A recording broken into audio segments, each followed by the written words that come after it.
Hello, કેમ છો બધા?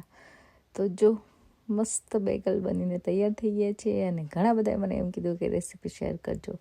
તો આ રેસીપી એટલી ઇઝી છે કે જેને પણ પહેલાં કોઈ દિવસ બ્રેડ ના બનાવી હોય એને પણ આવડી જાય. એકદમ ઇઝી, જે ઘરમાં અવેલેબલ હોય ઇન્ગ્રીડિયન્ટ્સ એનાથી જ બની જાય છે અને જલ્દીથી પણ બની જાય છે. તો મેં સૌથી પહેલાં મેંદો લઈ લીધો છે 2 કપ. અને મેંદો લઈ લીધા પછી આપણે માપીને લ્યો તો કોઈ પણ જ્યારે વસ્તુ તમે બેક કરતા હોય ને તો એ વધારે સારું કે તમે માપ સાથે કરો તો સરસ બને છે. તો મેં 2 કપ મેંદો લઈ લીધો છે. એમાં આપણે થોડું આજે મેં કીધું એમ ઈસ્ટ વગર બનાવવાની હતી આ બેગલ્સ. નોર્મલી કોઈ પણ બ્રેડ બનાવો ત્યારે ઈસ્ટ વપરાતી હોય છે. તો મેં એમાં બેકિંગ પાવડર લઈ લીધો છે 1 ટેબલ સ્પૂન જેટલો. અને તમારા ઘરમાં જે ઇન્ગ્રીડિયન્ટ્સ હોય, જે ઇઝીલી અવેલેબલ હોય એવા જ ઇન્ગ્રીડિયન્ટ્સથી આ બેગલ્સ બને છે. એમાં જેલેપિનો અને ચીઝ કે ચેડાર ચીઝ બેગલ્સ એવું નામ છે એકચ્યુઅલી. તો એના માટે હવે તમારે ઓફકોર્સ ચેડાર ચીઝ જોઈએ, જેલેપિનો જોઈએ કે હેલેપિનો જોઈએ, સોલ્ટ જોઈશે અને બેકિંગ પાવડર જોઈશે અને કોઈ પણ હર્બ્સ તમારી ચોઈસ પ્રમાણેના. તો મેં આમાં ઓરેગાનો, થોડા મિક્સ હર્બ્સ, થોડા ચીલી ફ્લેક્સ એવી જ બધી વસ્તુ એડ કરી દીધી છે. તો હર્બ્સ તમારી ચોઈસ પ્રમાણે તમે એડ કરી શકો છો, અવોઇડ પણ કરી શકો છો. એટલે એ તમારી ઈચ્છા છે કે તમારે કયા હર્બ્સ એડ કરવા. કાંઈ ન હોય તો મેથી, કસૂરી મેથી, આઈધર કોથમીર એવું એડ કરશું તો પણ સરસ ટેસ્ટ આવે છે. તો ચીલી ફ્લેક્સ પણ મેં થોડા એડ કરી દીધા છે. બધું મિક્સ કરીશું સરસ રીતે. અને આમાં છે ને લોટ આપણે બાંધવાનો છે દહીંથી. તમારી પાસે જો ગ્રીક સ્ટાઇલ યોગર્ટ હોય તો વધારે સારું. એમાં ગુડ પ્રોટીન હોય છે અને સારું પણ હોય છે. તો તમે અથવા તો ઘરે બનેલું દહીં પણ યુઝ કરી શકો છો. તમે ફ્રેશ હેલેપિનો પણ યુઝ કરી શકો છો. મારી પાસે ફ્રેશ નહોતા એટલે મેં જે આપણે વિનેગરવાળા હોય એ જ મેં યુઝ કર્યા છે.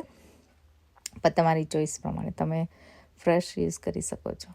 તો હવે સોલ્ટ આપણે ટેસ્ટ પ્રમાણે એડ કરીશું અને દહીં એડ કરીશું. તો મેં જેલેપિનો એવી રીતે એડ કરી દીધા છે. થોડી આપણે ચેડાર ચીઝ પણ એડ કરવાની છે. અને ચેડાર ચીઝ આમાં ટેસ્ટ સરસ આવે છે એકચ્યુઅલી, એટલા માટે ચેડાર ચીઝ છે. પણ તમે બીજી કોઈ ચીઝ હોય તો નોર્મલી લઈ શકો છો. અને હવે આપણે એમાં દહીં નાખીશું. દહીં 1 કપ જેટલું એડ કરવાનું છે અને એનાથી લોટ બાંધવાની ટ્રાય કરવાની છે. જો જરૂર પડે તો થોડું પાણી એડ કરીશું આપણે અને વોર્મ વોટર એડ કરીશું. તો આ બધી જ વસ્તુ અને થોડી શુગર 1 ટીસ્પૂન કરતાં પણ જેટલી આમ તો. એટલે એ બધું મિક્સ કરીશું અને સરસ રીતે આપણે લોટ બાંધવાનો છે. તો સરસ ધીમે ધીમે બધું મિક્સ કરતા જઈશું, લોટ બાંધતા જઈશું.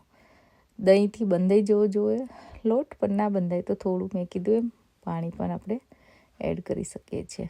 તો મેં થોડું પાણીની જરૂર પડી એટલે મેં થોડું પાણી એડ કર્યું છે. અને સરસ રીતે આવો થોડો આમ ઢીલો હોય ને, રોટલી કરતાં પણ થોડો ઢીલો એવો લોટ બાંધવાનો છે. હવે એને મેં કટ કરી લીધા છે આવી રીતે ઇક્વલ પોર્શનમાં. અને આપણે રાઉન્ડ આવી રીતે બેગલ્સના શેપમાં. અને તમારી પાસે કંઈ કટર ને એવું ન હોય તો મારી જેમ વેલન પણ યુઝ કરી શકો છો શેપ દેવા માટે. અને આ બેગલ્સ છે ને થોડા આડાવડા શેપના જ હોય છે અને સરસ લાગે છે. થોડા સીડ્સ આપણે ઉપરથી એડ કરીશું. મેં તલ, ફ્લેક્સ સીડ્સ એડ કર્યા છે, પણ તમારી ચોઈસ પ્રમાણે બીજા પણ એડ કરી શકો છો. થોડી ચીઝ ઉપર એડ કરી દીધી છે અને હવે આપણે બેક કરવાના છે. તમારી પાસે ઓવન ન હોય તો તમે તવીની જે બધા તવીમાં યુઝ કરીને બનાવે છે એ રીતે પણ બનાવી શકો છો. તો આપણે બેક કરીશું જ્યાં સુધી બ્રાઉન થઈ જાય. અને મીનવાઇલ મેં છે ને એકચ્યુઅલી પેસ્ટ્રી પણ બનાવી હતી આજે. તો પેસ્ટ્રીની રેસીપી મેં ઘણીવાર પફ પેસ્ટ્રી અગાઉ મેં શેર પણ કરેલી છે, તો મેં આજે બહુ ડિટેલમાં એ રેસીપી આપી નથી. તમારે જોવી હોય તો પ્લીઝ મારા બીજા વિડીયો જોઈ લેજો, જેમાં તમને ડિટેલ રેસીપી મળી જશે. તો આજે મારી પાસે થોડી પાવભાજી પડેલી હતી, એમાં મેં થોડો પટેટો, થોડી ઓનિયન અને થોડા મસાલા એડ કર્યા, અને મસાલો મેં રેડી કર્યો છે. એનાથી જ ભાજીનો યુઝ કરીને પફ પેસ્ટ્રી બનાવવાની હતી. થોડી મેં નોર્મલ પફ બનાવેલા, પણ થોડા મેં આવી રીતે રોલ કરીને આવી રીતે પફ પેસ્ટ્રી બનાવેલી. તો આ બધી આવી રીતે તૈયાર થઈ જાય પછી મેં એને ઓવનમાં મૂકી દીધી. તો આ જો બેગલ્સ રેડી થઈ ગયા છે. આફ્ટર 25 મિનિટ્સ 180 ડિગ્રી ધીમે ચડવા દેવાના છે. એકદમ બ્રાઉન ક્રન્ચી, ઉપરથી એકદમ ક્રન્ચી થયા છે અને સ્મેલ આવતી હતી ઘરમાં. Oh my God. અને કટ કરો તો તમે જોઈ શકો છો અંદરથી એકદમ સરસ સોફ્ટ. તમે બટર સાથે અથવા તો ક્રીમ ચીઝ સાથે એન્જોય કરી શકો છો. તો છે ને એકદમ સરસ અને ઇઝી રેસીપી. તમે પણ ટ્રાય કરજો અને મને જણાવજો કે કેવા બન્યા હતા તમારા બેગલ્સ. તો આવી જ સરસ રેસીપી માટે જોતા રહો વિદેશમાં વતન. Thank you.